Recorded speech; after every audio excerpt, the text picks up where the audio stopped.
Maths class 11 हमारा पहला chapter है सेट्स और उसके हम लोग क्वेश्चंस कर रहे थे। ये हमारी क्लास नंबर 2 है। मैथ्स 11.1 मतलब क्लास 11th का फर्स्ट चैप्टर। तो हमने पिछली वीडियो में क्लास 1 में 3 क्वेश्चंस किए थे। हम लोग अब शुरू करते हैं अपनी अगली क्लास नंबर 2 और इसमें हम लोग क्वेश्चन नंबर 4 से कंटिन्यू करेंगे। तो हमारे पास क्वेश्चन नंबर 4 क्या है, तो इसमें हम लोग 3 क्वेश्चंस करेंगे इस वीडियो में। तो हम लोग पहला क्वेश्चन करते हैं जो कि हमारा क्वेश्चन नंबर 4 है। तो क्वेश्चन 4 में हमारे पास फिर से एक सेट दिया हुआ है सेट बिल्डर नोटेशन में और हमें रोस्टर फॉर्म को फाइंड करना है। तो यहाँ पर हम देखते हैं कि हमारा जो सेट है वो सेट है set of all x element of R. तो देखिए यहाँ पर लिखने का तरीका थोड़ा सा अलग है ना। इसके बाद हम लोग सच दैट लिखते थे, पर यहाँ पर पहले ही दिया हुआ है एक्स एलिमेंट ऑफ आर और इसके बाद दिया हुआ है सच दैट। ठीक है, सच that x is less than 2 and greater equal to 1। तो इसको हमें रोस्टर फॉर्म में लिखना है। अब हम लोग कैसे ये रियल नंबर्स के इंटरवल्स को लिखते हैं वो हम लोग देखेंगे। जैसे ये हमारा क्वेश्चंस है तो हम लोग सेट एक और प्लेलिस्ट में कर रहे हैं क्लास 11th का, जिसमें हम लोग थ्योरी और क्वेश्चन साथ साथ कर रहे हैं।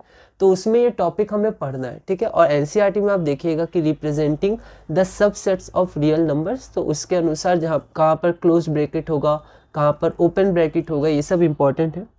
तो इसको हम लोग कैसे लिख सकते हैं, तो हम लोग इसको लिख सकते हैं एक्स हमारा क्या हो जाएगा। तो यहाँ देखिए 1 से 2, तो 1 से 2 तो हम लोग लिख देंगे, ठीक है। अब यहाँ पर 2 इंक्लूडेड नहीं है, ये स्ट्रिक्ट इनइक्वालिटी है, तो यहाँ पर हम लोग क्या करेंगे, ओपन ब्रैकेट रखेंगे। और यहाँ पर 1 हमारा इंक्लूडेड है तो यहाँ पर क्लोज ब्रैकेट। तो हमारा x ये हो जाएगा, ये हमारा इंक्लूडेड है, ये हमारा एक्सक्लूडेड है, ठीक है। तो ये हमारा आंसर हो गया। एनसीईआरटी एग्जाम्पलर का ये क्वेश्चन था। अगला क्वेश्चन हमारे पास एनसीईआरटी सॉल्व्ड एग्जाम्पल का, NCERT text book solved example का क्वेश्चन है। Write the solution set of the equation x square plus x minus 2 is equal to 0 in roster form. तो हमारे पास ये इक्वेशन दी हुई है। इक्वेशन हमारे पास क्या दिया हुआ है, तो x square plus x minus 2 is equal to 0, ये हमारे पास क्या दिया हुआ है, इक्वेशन दिया हुआ है। और हमें इसका सॉल्यूशन मतलब x की वैल्यू यहाँ पर क्वाड्रेटिक है, 2 वैल्यूज आएंगी, तो उसको हमें रोस्टर फॉर्म में रिप्रेजेंट करना है। तो सबसे पहले अगर हम लोग क्वाड्रेटिक फॉर्मूला के अनुसार देखेंगे तो x is equal to minus b, तो -1 plus minus root under b square, तो b की वैल्यू +1 है, +1 का स्क्वायर 1 माइनस 4ac, तो a हमारा 1 हो गया, c -2 है तो प्लस हो जाएगा और 4 2 8 डिवाइडेड बाई 2a, तो a की वैल्यू यहाँ 1 है तो यहाँ पर आपका 2 हो जाएगा, ठीक है। फिर हम लोग x की वैल्यू देखेंगे तो x is equal to -1 plus minus, अब 8 + 1 क्या होता है 9, तो यहाँ पर √9 हमारा 3 हो जाएगा। यहाँ पर प्लस माइनस पहले से ही है तो हम लोग सिर्फ 3 यहाँ लिख देंगे divided by 2।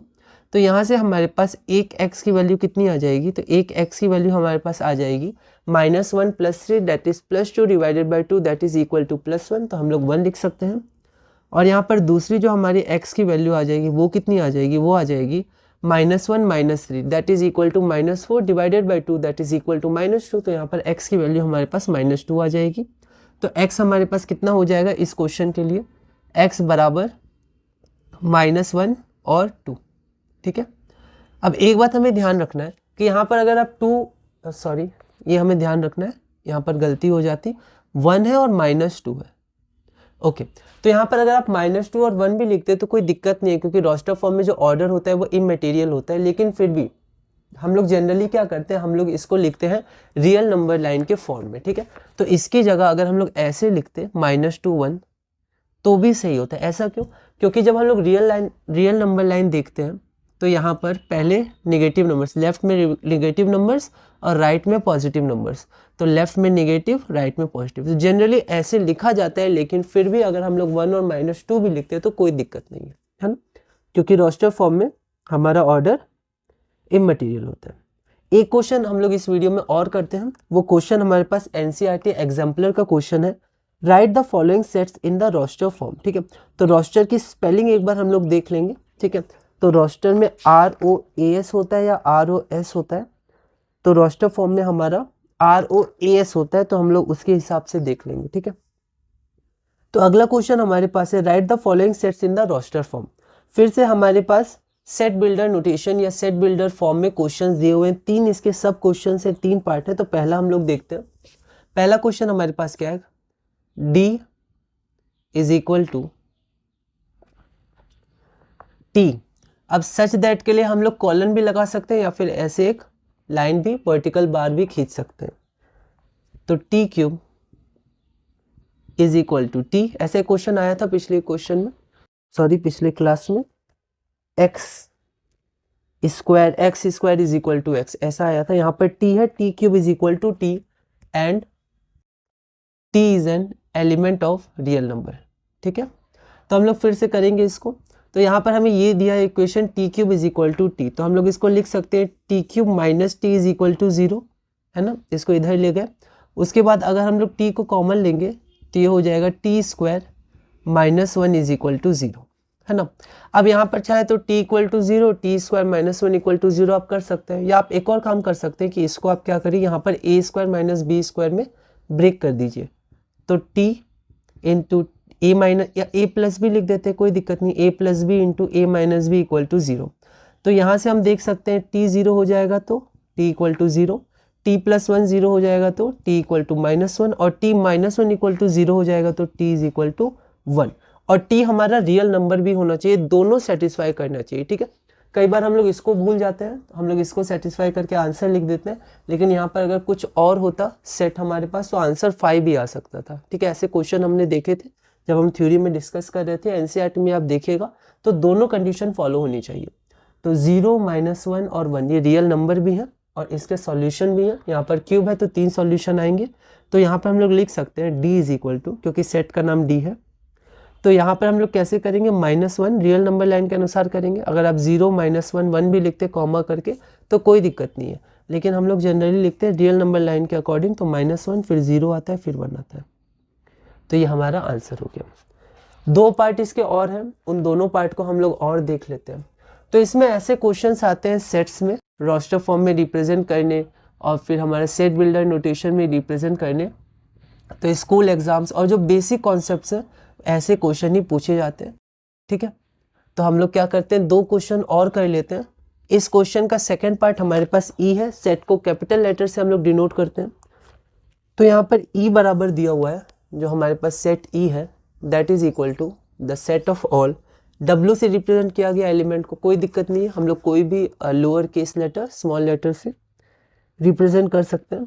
W such that W minus 2 divided by W plus 3 is equal to 3, where W is an element of R। ठीक है, ये हमारे पास हो गया। तो हम लोग फिर से क्या करेंगे, ये जो हमारे पास इक्वेशन दी हुई है इस इक्वेशन को हम लोग सॉल्व करते हैं। तो यहाँ हम लोग लिख सकते हैं W minus 2 is equal to, ये उधर जाएगा तो 3W प्लस 9, 3W प्लस 9। अब आप यहाँ देखिए 3W इधर आ जाएगा तो माइनस 2W, उधर जाएगा तो 11, तो W is equal to 11 by minus 2 that is equal to minus 11 by 2। अब माइनस 11 बाई 2 आपका रियल नंबर का एलिमेंट भी है, तो आपका ये भी कंडीशन फॉलो हो रहा है, तो हमारा जो सेट हो जाएगा। ठीक है, तो यहाँ लिख सकते हैं therefore the set E is equal to, इसमें एक ही एलिमेंट है, इसको हम लोग सिंगलटन सेट भी कहते हैं। ठीक है, तो ये हमारा आंसर हो गया। एक क्वेश्चन हम लोग और कर लेते हैं। क्वेश्चन हमारे पास क्या है, क्वेश्चन हमारे पास है, इसको मैं थोड़ा रब कर देता हूँ। ठीक है, एक क्वेश्चन और करते हैं, फिर हम लोग अगली वीडियो से क्लास 3 से कंटिन्यू करेंगे और क्वेश्चंस करेंगे। ये हमारे पास है सिर्फ क्वेश्चंस है, तो ये अलग प्लेलिस्ट में आपको मिल जाएगा। ठीक है, तो आप प्लेलिस्ट में ज़रूर देखिएगा, बहुत सारी वीडियोस अपलोड होती हैं। ठीक है, समय समय पर। तो अगर आपको जो स्पेसिफिक वीडियोस चाहिए तो आप उसको प्लेलिस्ट से देख लीजिएगा कि आपको क्वेश्चंस वाले चाहिए या फिर आपको बिना क्वेश्चंस के चाहिए। ठीक है, ऐसे 9th में भी आप देख सकते हैं। ठीक है, तो हमारे पास थर्ड है,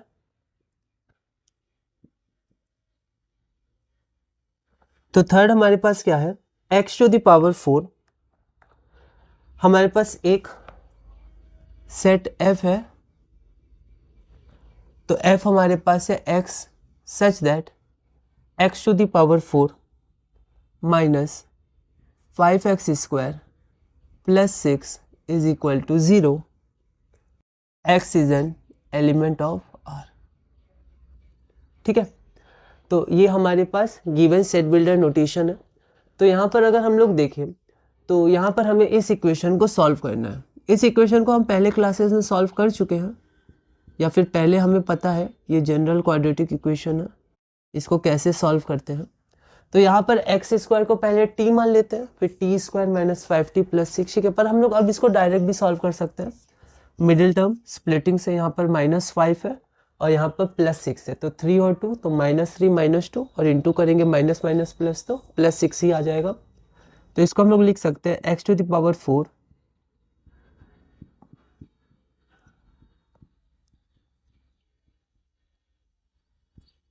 ठीक है, अब देखिए यहाँ पर आपके पास एक्स स्क्वायर आ गया, तो जैसे ही आप एक्स स्क्वायर यहाँ से कॉमन लीजिएगा तो एक्स स्क्वायर -3 आ जाएगा आपके पास। तो यहाँ पर एक्स स्क्वायर कॉमन लिया तो एक्स स्क्वायर कॉमन लेने से एक्स स्क्वायर -3 आ गया। ठीक है, एक स्टेप आप और कर सकते थे, पर यहाँ मैं डायरेक्ट कर रहा हूँ। एक्स स्क्वायर कॉमन लेने से एक्स स्क्वायर -3, तो एक फैक्टर तो वो हो गई एक्स स्क्वायर -3। अब अगले स्टेप में कॉमन लेते हैं, हमने डायरेक्ट ले लिया। अब देखिए यहाँ पर एक्स स्क्वायर तो आएगा, क्योंकि जब इसको वापस सॉल्व करेंगे तो हमें प्रीवियस स्टेप्स में आना चाहिए, तभी मैथ्स में अगला स्टेप करेक्ट होता है, जब आप नेक्स्ट स्टेप से प्रीवियस स्टेप में जा सकते। तो यहाँ तो एक्स स्क्वायर होगा, तभी x square times x square x⁴ हो जाएगा। अब यहाँ पर प्लस हो गया माइनस, तो आपको यहाँ ध्यान देना है कि यहाँ पर +6 चाहिए, तो कॉन्स्टेंट्स आपस में मल्टीप्लाई होकर लास्ट टर्म देते हैं, तो यहाँ पर -2 ही होगा। ऐसा क्यों? क्योंकि अगर +2 होता तो यहाँ -6 आता लास्ट में, पर यहाँ +6 है तो -2 = 0। अब आप चेक भी कर सकते हैं, x⁴ -2x² -3x², that is -5x², और यहाँ -5x² ही है, एंड -3 टाइम्स -2 = +6, तो ये हमारा सही है। तो यहाँ से x² हमारे पास 3 आएगा, तो x ± √3 आ जाएगा, और यहाँ से x² हमारे पास 2 आएगा, तो यहाँ पर हमारा x कितना आ जाएगा, ± √2। अब फिर से इसको हम लोग अरेंज करेंगे नंबर लाइन के अनुसार, तो हमारे पास f है। अब देखिए, तो सबसे छोटा हो जाएगा -√3, -1.732 के आसपास, फिर -√2, फिर √2, फिर √3। पर मैं फिर से कह रहा हूँ, आप अगर -√2 फिर √2 फिर -√3 फिर +√3 भी लिखते हैं, ठीक है, जैसे -√3 + √3, -√2 + √2, तो भी गलत नहीं होता, क्योंकि रोस्टर फॉर्म में जो एलिमेंट्स होते हैं उनके ऑर्डर इमटेरियल होता है। ठीक है, तो ये हमारा क्वेश्चन पूरा हुआ। तो इसी के साथ हमने क्लास नंबर 2 पूरी की। कुछ क्वेश्चंस हमने इसमें किए, आप इनको रिवाइज करिएगा और फिर आगे कनेक्ट करिएगा, ठीक है, मॉडिफाई करिएगा अपने नोट्स। ठीक है, तब हम लोग एक बार PDF में देख लेते हैं क्वेश्चंस और आंसर, और फिर अगली क्लास से हम लोग कंटिन्यू करेंगे। क्वेश्चन नंबर 4 हमारे पास है, the set of all x element of real number. इसको पहले लिख दिया, कोई दिक्कत नहीं है। x element of real number such that x <2 > 1। ठीक है, तो हम लोग समझ जाएंगे। वैसे जनरली हम लोग क्या लिखते हैं, इसको बाद में लिखते हैं कॉमा करके, पर हम लोग फिर भी ऐसे अगर रहे क्वेश्चन में तो हम समझ कर आगे बढ़ सकते हैं। कैन बी रिटन एज, मतलब ये हमें रोस्टर फॉर्म में लिखना है। स्पेलिंग देख लेंगे रोस्टर का, NCERT एग्जाम्पलर का ये क्वेश्चन है। तो यहाँ पर x1 हमारा इंक्लूडेड है, और यहाँ पर इनइक्वालिटी हमारी स्ट्रिक्ट इनइक्वालिटी है, तो ये 2 है, तो ये एक्सक्लूडेड है, तो x हमारा ये हो जाएगा। अगला क्वेश्चन है, write the solution set of the equation x² + x - 2 = 0 in roster form.